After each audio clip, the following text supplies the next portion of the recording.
Cyril Ramaphosa speaking as leader of the ANC through the day, making big promises about jobs, electricity, fixing water problems, essentially improving the lives of South Africans as part of the ANC's election manifesto. Well, for more on the manifesto and its launch, Professor Kedibone Phago is at the University of Northwest. Professor Phago, good afternoon to you. Firstly, I have to start with what's probably our biggest long-term problem, jobs. The ANC promising Professor Phago to create more jobs. It's promised that for years and years and years, I think going back to 2009. Do you think voters sort of see this promise as something that could be fulfilled?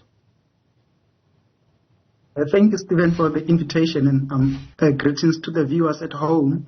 So I think you and I are really on the same boat with regard to the question of jobs, because lately we've seen many companies shedding jobs, and we have not really heard that there are better ideas on how the government is intending to turn around the economy, because if there isn't sufficient economic growth, then obviously it just becomes a talk.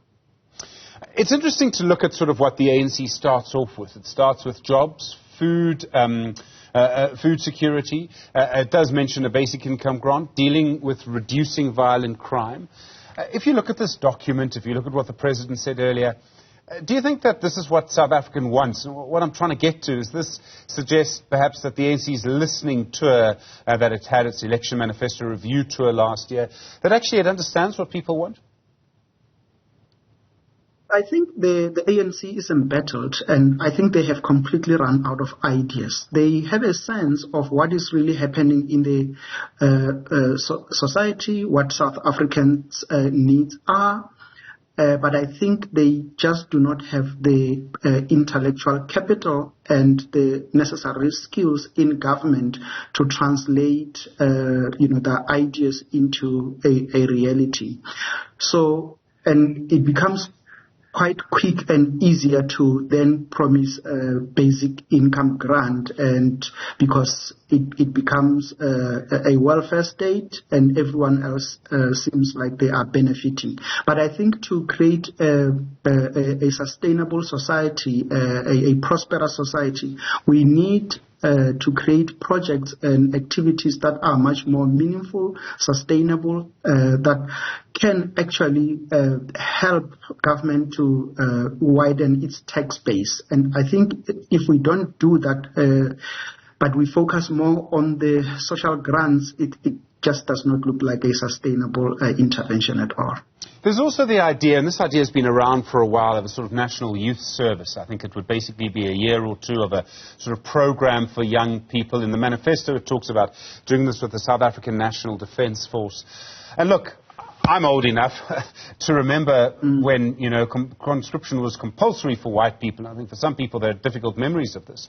I think a lot of young people might think, a year or two after school, being taught to do something, and maybe crucially in our country, meeting people from other parts of the country, meeting people from other classes, other parts of our community, could be quite popular. Do you think it'll happen? Stephen, I think it's an excellent idea. I would, support it fully from where I'm sitting as a citizen, because I think that actually offers a lot of opportunities for young people. When they are in the military, they will actually learn so many necessary skills that they need for themselves to make an income and so on, and over and above the skills, the military skills that they would be having. But I think the problems of state capture have really incapacitated and paralyzed many of our public institutions, including the defense. And I think we have taken few steps backward, and we need to consolidate and recover. I think only when, at a point when our military has reconsolidated itself, regained its position, even in terms of its global ranking, we've really taken a nosedive. Until then, I think we should be doubtful on whether the ANC government will actually deliver on any of the promises they have on this manifesto. There's some interesting aspects in this sort of document around how things would be done. I mean, it's very explicit, for example, when it says that national and provincial government will have more power to intervene in councils, and it talks specifically about the problem of water.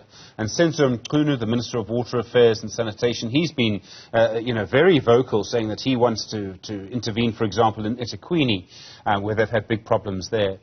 And I mean, okay, there's been intervention after intervention, but I don't think national government can intervene everywhere. And yet, if I were writing the ANC's election manifesto, I'd probably include that promise too, because people want solutions. They want the water to work. Yes, so this is a pain for South Africans. It's a very serious pain that we are dealing with on a daily basis, because essentially it means that our system of local government has become dysfunctional. So it has collapsed, if we want to put it much more directly. And what we have seen, as you correctly put, is there has been a number of provincial interventions. So the Constitution allows provinces to take over administration of local government in cases where municipalities are not performing. And similarly, there is a constitutional provision, Section 100, that allows national government to take over provincial government where there are problems or province is failing to fulfill its constitutional mandate. But what we have seen over many years, and I think there is a lot of literature and reports, even Parliament has debated this many times, that we have not seen any significant improvement whatsoever with all these interventions. So I'm not really sure that we can even rely on the President's statement that they are going to take over municipalities. And maybe I should think that he should have said that we are looking at ideas that can actually improve the provision of services in local government, rather than saying that they are going to be putting these municipalities under administration, because we know that has not worked for South Africa. The President, and there was a promise from the President and from the ANC again to deal with corruption. And look, Professor Phago, I mean, we've heard this promise before, but he says, the ANC says it will not tolerate corruption. And yet, from what I can see happening behind the scenes, you may know more than I do, but it looks like people against whom findings were made by the Zondo Commission will probably be allowed to represent the party again in Parliament after this election. And the President, for example, said during the State of the Nation address that, we will not stop until everyone who is, corrupt has been held accountable. Do you think voters buy that? For me, Stephen, I think there was something a bit positive because just for the first time hearing him talking about the fact that ANC is going to take their cadres through the eye of the needle and they are going to interview those candidates, I think it's a little bit of an improvement from what we used to know and experience. And for the Cyril Ramaphosa's presidency, I think what has been a bit more positive as well was that we've seen a lot of movements from SIU going through some of the institutions where corruption has been alleged and doing some investigations and recouping some of the funds. But I think what we have not yet seen happening is the prosecution of those cases by the National Prosecuting Authority. And I think that is where maybe our focus should be and say what has been the role of the contribution and the strengthening of the NPA, because we know that there has been a lot of money that has been pumped into the NPA to build capacity. So maybe the President needed to refresh our memories on that and bring us up to speed so that we have a sense of where we are, because the reality was those institutions were just completely paralyzed and were not functional at all. The fact that this event took place at Moses Mabhida Stadium, and I keep saying this, but three of the biggest four parties are having their launches all in the same place. So the IFP, the ANC, the EFF last week. The ANC today, stadium looked full to me from what I could see. Does that matter? And obviously, you know I'm going to follow up with a story about MK and Jacob Zuma. It does matter. I think it was a major risk for the ANC to go to Moses Mabhida. Of course, as you correctly highlight, the MK factor there. But and I think it was a very good show. And for politics, this is quite important because it's a game of populism. And I think it worked very well to their favor today.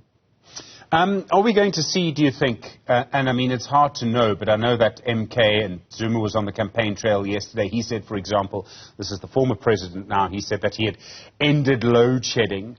To my memory, there was certainly load shedding during his time as president. How strong do you think MK is going to be in KZN?